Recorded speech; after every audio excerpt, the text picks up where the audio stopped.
New tonight, the Florida woman accused of killing her neighbor who rang her doorbell has been arrested and charged. The Marion County Sheriff says Susan Louise Lorincz was arrested for the June 2nd shooting of Ajike Owens.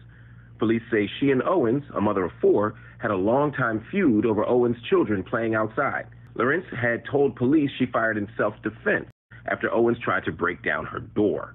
She also said Owens had attacked her in the past. Detectives say Lorintz's actions were not justifiable under Florida's Stand Your Ground law. She's been charged with manslaughter with a firearm, culpable negligence, battery, and 2 counts of assault. If convicted, Lorincz faces up to 30 years in prison. Attorney Ben Crump says Owens' children were playing in a field when Lorincz yelled racial slurs at the children and took their iPad. According to Crump's statement, Owens went to Lorintz's home to retrieve the iPad, and Lorincz shot Owens through the door, killing her. I wish our shooter would have called us instead of taking actions into her own hands. I wish Mrs. Owens would have called us in hopes we could have never got to the point in which we are here today. What I can also assure you is that we have been in talks with the state attorney's office. The night of the incident, my investigators have been working since the night of the incident and have not stopped working, regardless of the rumors that are out there. Reducing gun violence has been a major priority of the Biden administration. Vice President Kamala Harris recently spoke about the impact gun violence has on black communities. On average, 120 Americans are killed with guns. And as we all know, while this violence impacts all communities, it does not do so equally. Black Americans are 10 times more likely to be victims of gun violence. Latino Americans twice as likely. Folks, we cannot normalize any of this. These are not just statistics or another headline. Joining me now is Corey Pegues. He is a retired NYPD executive, and he's also the author of Once a Cop. I'm also joined by Phillip Agnew, who is the co-director of Black Men Build. The law is tough and maybe complicated, Phil, but when I hear the story, and I'm like, this doesn't feel like a stand your ground situation. I'm coming to get my iPad. I knock on your door. I ain't got no gun. I'm not kicking your door in, waving the fofo. I'm just ringing your doorbell, and I get blasted through the door by a handgun. I mean, this feels not only like vigilantism. This feels like recklessness. This feels maybe like racial terrorism. I mean, I could, given the fact that she used a racial slur before. I mean, how are you making sense of a story like this? Well, I think it's interesting how it's been characterized, the law as being a gray area or there being a lot of confusion. I see it as very black and white, and we're not just talking about in racial terms. A woman was murdered. She was shot through her door. Once the investigation is complete, we'll see where she was hit, etc. But a woman was murdered. A life was lost. This law, when it was passed in Florida by a former NRA consultant who is now was running amok around the state of Florida at the time that it was passed, wasn't just passed to extend the Castle Doctrine.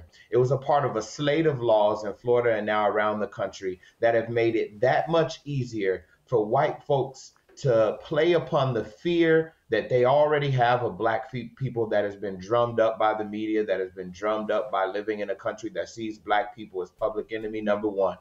And then to use that fear to murder in cold blood, and then nothing happens. And so for me, this isn't about, an investigation happening or whether the law is going to be applied. For me, what we do is look at the context and the history by which this law was passed. And it was passed and has been used over and over again to shield people who just might have felt a little bit of fear, right, from any sort of justice, seeing any type of court, any type of jail time. And so it's very, very clear for me. I read about it. This is just the same as we've heard a number of different cases. We talk about Trayvon all the time, but there have been a number of cases afterwards where this confusing part of the law only gets confusing when it's a white person who is the shooter. I know, and I think everybody on here knows, and that is watching, if the racial roles were reversed, we would not be twiddling our thumbs and letting the police finish with an investigation. There will be a black person behind bars, guilty until proven innocent. Corey, I'm going to give you the last word on this. How effective can these laws be if they sort of empower citizens to act on their fears if we live in a country where people, often white people, have irrational fears of black people? Like this woman might have really thought something was going to happen on the other side of her door, that this superhuman Negro woman was going to burst through the door and terrorize her family. Just like somebody might have really thought Trayvon's Arizona iced tea was a weapon, or that Mike Brown could walk through bullets. I mean, there's a way that white supremacy is so irrational that these laws just empower white people to act on the worst parts of themselves. I only got 20 seconds, but I'm going to give you the final word. Yeah, well, you know, we are a nation of laws. And so one of the things is with Phil, like, so you have these laws, you got to understand, like, the police could kind of like make this crime fit the law and then the person is not arrested. So it's convoluted. And if the decision is to lock up for murder or manslaughter, whatever they charge her with, that's it. If she's found out guilty, I don't know. This is like the OJ. We're going to leave it, guys. If it fit, you must acquit. If it don't fit, that's basically it.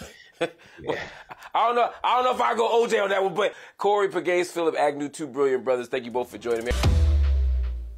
All right, family, we have reached the end of the show, but before I let y'all go, I just have to say, I can't stop thinking about this sister who was shot through a door, a mother, a daughter, a community member, somebody who was loved, was shot while standing at a door because someone on the other side had hate in their heart and a gun in their hand. We say that we are a nation of laws, and we say that we have laws designed to protect the vulnerable, but these castle doctrine laws, these stand your ground laws, they're not designed to protect the vulnerable. They're designed to placate the fears of irrational white supremacists way too often. They're placating the fears of people who don't just want a right to bear arms, which I support, but a right to have any gun at all times for these bizarre scenarios that never really happen. So what ends up happening is these laws don't protect people who need protection. All they do is empower people who are animated by fear, who are animated by racism, who are irrational with guns. We can get more laws on the books, and we can take more guns off the streets. We'd have to do both of those things. We have to find ways of having sensible gun control. But at the same time, none of that's going to matter if we don't deal with the fundamental issues, the fundamental questions, which are, why do you want one so bad? Why are black people getting killed in the streets so often? And why is it that people who look like us are often seen as deadly threats, even when we don't have a weapon in sight?